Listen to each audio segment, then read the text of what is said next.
Okay, welcome sa another episode natin para sa unboxing video natin.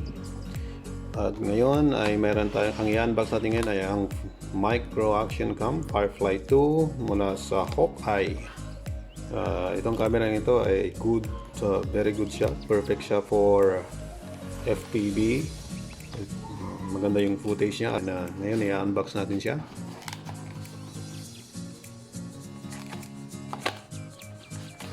Sa box, ito yung laman ng box. So yan.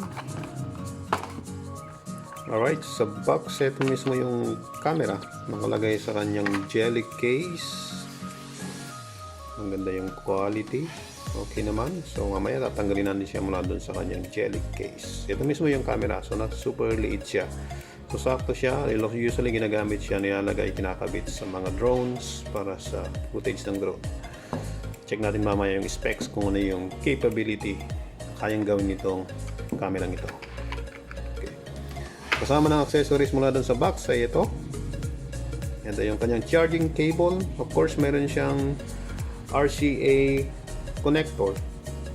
And I assume na ito ay ginagamit para makita yung footage dun mismo sa TV or kahit anong receiver na pwedeng kabit. Ito yung kanyang connector. Hindi naman siya micro SD connector.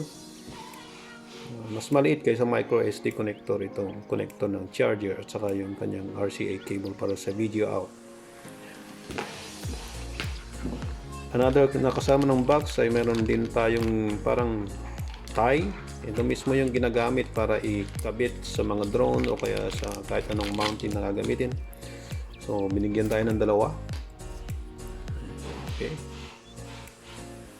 So maganda ito na pang benda pag kinabit natin sa drone o kahit anong mounting na pwede natin siyang gamitin. So dalawa yan. Okay. Kasama din sa box itong accessory nito. Ito yung pwedeng ikabit sa tripod. And of course, ito yung Hawkeye. Pwede natin ilagay dito.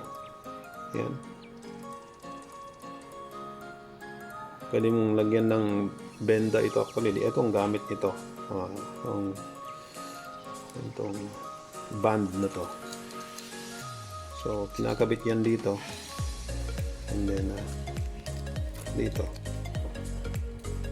And then, yeah. So, secure siya. So, ibig sabihin, pag ginabit mo yan sa ibabaw ng drone, so, maging secure yung camera natin. At di siya basta-basta mahuhulog. Okay. Another na kasama ng box is ito. Ito yung ating ginagamit na controller to navigate yung menu ng ating micro cam. So ito kinakabit dito mismo. And of course, pag gusto mo magpalit ng mga settings, ito kailangan ikabit yung kanyang RCA connector dun sa TV. Doon natin makikita mismo yung kanyang OSD, yung kanyang menu para mapalitan yung settings nitong Firefly microcam na to. Okay? So ito yung ginagamit natin. So andyan yung functions ng buttons. Kita natin, apat yan. So usually, nandiyan yung enter, right and left navigation button, and then we have the down button for the navigation keys. Okay. At papakita na natin sa susunod na episodes kung paano palitan yung settings sa pamamagitan nito. And another nakasama sa box is ito. Meron siyang mga kasamang sticker but in Chinese, mga kapatid. So again, this is an Hawkeye Firefly 2. So, I don't think magagamit natin to kasi hindi naman naintindihan kung ano yung nilalaman nito.